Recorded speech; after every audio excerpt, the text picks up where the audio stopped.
Hello and welcome to the Developer Show. Before we get to the TLDR, I just wanted to mention something. Some of you have already noticed we have this bar at the bottom that shows the topics in the show. And if you want, you can just jump right now to our discussion on the Chrome Dev Summit, which is fine. We'll still be here. All right, let's start with a quick view of what's happened recently with the Google Developer Platform, also known as the TLDR. Use containers to make your development and deployment simpler with the Google Cloud Platform. Google Container Engine and Google Container Registry recently got some enhancements to give you more options in managing container images and running services at scale. Learn to be a senior web developer with the Nanodegree program just launched on Udacity. This course covers everything from Service Worker and web components to Gulp and other tools. Ido is on the show today to talk more about the program. Thank you for having me. The minute I heard that Rich is here, it was my pleasure. Travel time, one of the most powerful features from the consumer Google Maps experiences, is now available in the Google Maps API, so you can make your location-based apps even more relevant and useful for your users. Tripping.com and Navigist use Google Maps APIs to improve UX and increase revenue and traffic by more than 2,000% over the past 12 months. Find out how you can also go plaid in this article written by the Director of Engineering at Tripping.com. A full-featured open-source sample test device policy controller is now available to help you test your Android for Work feature. You can configure it for all the Android for Work scenarios, so you can test your feature on a single device without having to redeploy a policy each time. Rich is on the show today to talk to us about why this is so useful. Hoping to be useful with decomplexifying and or simplifying Android for Work. Well, you're off to a great start. The minimum purchase price for apps and in-app products on Google Play has been reduced, giving developers more flexibility to adapt their pricing options to better suit local consumers in the more than 190 countries where Google Play is available. The second edition of The Secrets to App Success on Google Play is now available to help you discover the useful features, tips, and best practices that will help you grow a successful app or game business on Google Play. New emulators, support for runtime permission checks, audio, and resource qualifiers for Round. These are the awesome new updates to the Android Wear SDK for API 23, available now. Both the Chrome Dev Summit and Android Dev Summit happened here in Mountain View, and they were awesome. Don't worry if you weren't able to make it in person. All the videos are available online. I also managed to get some time at the Chrome Dev Summit this week with Darin Fisher and Paul Irish, and we'll hear what they have to say about the future of the web a little later in the show. I'm Timothy Jordan, and this is The Developer Show.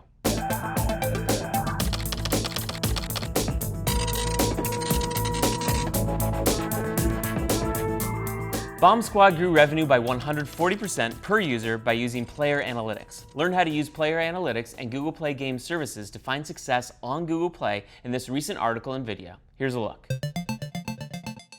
Before Player Analytics, I was pretty much blind. I was just guessing what my players were doing and what was causing them to spend and where they were spending their time, but I didn't really know.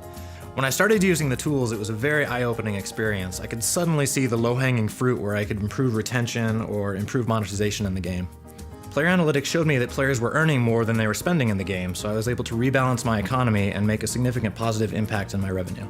I immediately saw a 140% lift in average revenue per user, as well as a 67% lift in average revenue per paying user. Player Analytics really helped me to kind of open my eyes and see what I was doing right and what I was doing wrong and sort of correct the ship to a point where now it's working financially. All right, let's keep it rolling with some more Android topics. Rich, you're on the show today to talk about Android for Work. Tell us a little bit about these test device policy controllers. Did I get it right? You did get it right. Okay. Test device policy controller. Another one of those things that needs decomplexifying. Yes, that. So at this point, we all know what Android for Work is, right? Absolutely. Go on. Seriously. Really? Yes. Okay, excellent. So with Android for Work, you can, bring your own device to work, or you can have corporate-owned devices. Okay. And in either situation, and both situations, IT administrators are going to be setting device policies on your device. Whether the camera's enabled, whether the device has to be encrypted, which intents can fire, that kind of thing. So if you're building an enterprise application, you're going to want to be able to test all those things. Yes. But I Makes imagine sense. that it's difficult in a production environment when your IT folks are deploying something for production, Exactly. Even if and you you have want to like test this other thing. Yep. So how do you do that? If you have a real Android for Work device, you can't use it really for testing because you've only got one set of policies set on it. So you want to get a test device and put the test device policy controller on it, which is the thing we just announced and open sourced. Indeed. And then you can set all your own device policies. You can enable and disable applications at will and test them all out. That's great. The really nice thing with version 2 of the test device policy controller is that it now supports corporate-owned single-use devices as well. which maybe slightly complicated as well. I don't know. Is like kiosk modes. So That's not complicated. hotel check-ins, airplane flight boards, whatever it is, Yeah. single-use devices. And the new version of TestDPC lets you set up a device to be a single-use device. It can be locked down, no status bars, no buttons, anything at the bottom of the screen, and just single application use. Awesome. Well, we got to get on to talking about Chrome, but I just wanted to mention a nice watch you have there. Thank you very much. Looks real good on you. I think it's the right one. Yeah. So let's talk about the Chrome Dev Summit. It recently happened here in Mountain View, and we'll get to some interviews in a little later in the show. But first, if you have no idea what I'm talking about, here's a peek at what went down at the event. We're here down at the Chrome Dev Summit, playing with the physical web beacons and the cool things that they're controlling. It's a fancy photo wall. This is a photo wall. You're empowered to annoy people at the Chrome Dev Summit. Yeah. Right? You can make this more annoying if you want to.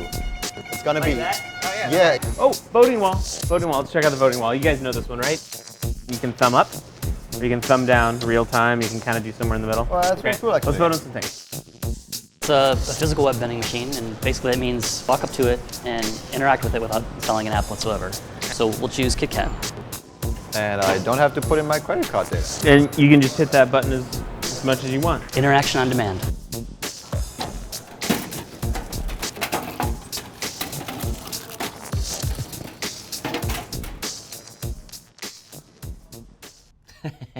Those physical web devices had no idea what was coming. So that's a peek at the Chrome Dev Summit, and that's the shirt that I'm wearing. If you couldn't recognize it, it's the web. Is it true? Iconified. Yeah. Beautiful. It's a great shirt. Yes. Could be anything. So we're celebrating Chrome right now, just this moment. Tell us, how did the Dev Summit go for developers and the content overall? Did you have a good So time? it went very well. It's actually a pretty amazing conference to see how we are bringing up extremely quality content. The web development environment actually pretty much changed completely in the past 12 months. We're seeing a slew of new APIs that letting developers have great capabilities. Some of, just to mention, are service workers, push notification, device level activations, and many more. And these new APIs are giving lots of powers to developers to build a native-like web apps. One example that I'm truly excited about is Flipkart Lite, which is actually to see the future right now. And if you go there, you'll see a web app that is working very fast, engaging, and getting all the benefits that you're getting from a native app to their users. So yes, service workers, progressive web apps, bringing sort of the native experience to the mobile web. These were huge themes at the Chrome Dev Summit this year. And in fact, I got a little time with some people on the ground to talk in more depth about these themes. Why don't we go to that clip and come back and talk some more? Absolutely. Hi there, I'm here with Darin Fisher, who's the VP of Engineering for Chrome, and you had a great keynote this morning at the Chrome Dev Summit. Thank you. There's a lot of really great data in that keynote. It's 400 million monthly active users on Chrome last year at this time, and today you announced 800 million monthly mobile users on Chrome. There are a lot of users on Chrome on mobile, and so we're working hard to make the mobile web work great there. And it's challenging. The mobile web wasn't designed for mobile originally, but more and more you see developers creating great mobile experiences, and as Chrome, we're just working to help make that possible. And there's just a lot of opportunity, a lot of upside when people get it right. That's great. Thank you so much for joining us Absolutely. today, and check out the keynote. It's awesome. Paul Irish, who I think all of you know, but if you don't, he's a product manager on Chrome working on web tools and performance. Hi, Paul. What's up? I was hoping today we could talk about Rail. Why is load time not a good measure of web performance? The important thing here is really just like, what is the user perception of load? Like, success really is like user gets to that meaningful content. So that's what we're really optimizing for. So let's actually go through the letters. That's L, so Yeah. load times at the end. So I is idle. User's not doing anything, but you as a developer have a responsibility to make sure that if they do something, the app's gonna be responsive. A is animation, which covers like any visual animations or even scrolling. These are things that we expect to happen at 60 FPS. So if you're doing work, if you're constructing these animations on the fly, your work needs to be 16 milliseconds in order for the user to be like, ooh, that feels like smooth and awesome. R is the last one. This is all about response. If I am basically like hitting on a button, like I need to see a result, Yes. you know?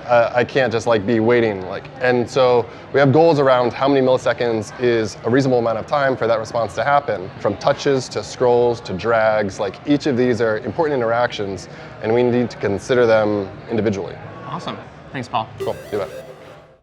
And that was Darin Fisher and Paul Irish at the Chrome Dev Summit. Now let's talk about the Senior Web Developer Nanodegree with Ido. Ido, we had the Web Developer Nanodegree, but we added a senior. What did we add with that senior? Right, so we wanted to take you to the next level. So if you're already a web developer, you know HTML, JavaScript, CSS, you really want to tune your skills and improve them and know how to leverage the new APIs that we have today on the web platform.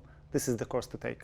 The web platform got a slew of new APIs that could really improve your user's experience. We're talking about service workers, offline apps, push notifications, device level access, and many more. And this is the best place to actually learn how to leverage them. And it's a Udacity course, so if you just want to get your feet wet, all the course materials are available at no charge. That's the best part. The best part. Didn't you get your hands dirty with this one? I did. And actually, I had the honor to do the course about improving your web forms. So if you want high conversions on your web forms, take this course. Everyone wants high conversions on their web forms. That's Everybody true. does. That's Indeed. true. That's why I did it. Well, you know what they say, the children are our future. Well, every year, students around the world participate in Google's Student Ambassador program, and quite a few of them are developers. And many of them are taking an interest in areas as complex as the intersection of government and technology.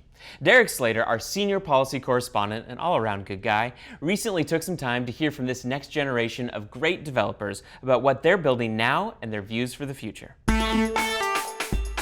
I have an app that I've started called Layover Delivery. It's like kind of like an airport delivery service where like you can deliver like food to different terminals, but there's strict regulations with the FAA and other things that like the government own things with the airport. What we're trying to do is kind of build a data-driven app to help organize healthcare, because healthcare is just so behind when it could be done so much more efficiently. Patient's information, it's a huge barrier trying to get that information. If you want to build any sort of application or develop using data from these hospitals, like that's a big no-no. The average age of like senators and representatives in that like house and stuff like that, they're all like definitely above the age of like 30 and everything else. So I'm not sure that they know like the advancements that we've made and like how we use the internet now, because it's changed a lot from like how they used it before.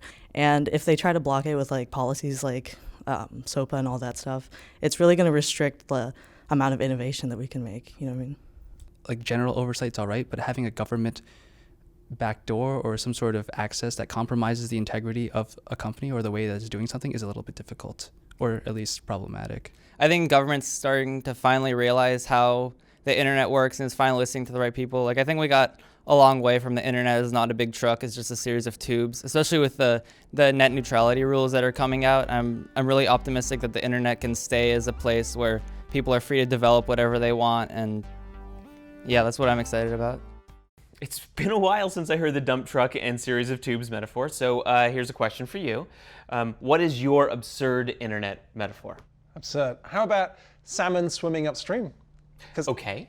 A, that's what I see when I see your t-shirt. For some reason, it just looks like that. B, I live in the countryside. I'm so thankful if one of my packets actually gets through that salmon swimming upstream. Okay. They get there in That's the end. They work really hard for it. Yeah. I have something similar, but bear with me. It's a mountain, lots of snow on it, and fresh tracks, like the shirt. Snowboard is a packet now. Sort of. And if one goes off the mountain, that's packet loss. That's like, exactly. This works for me. Okay.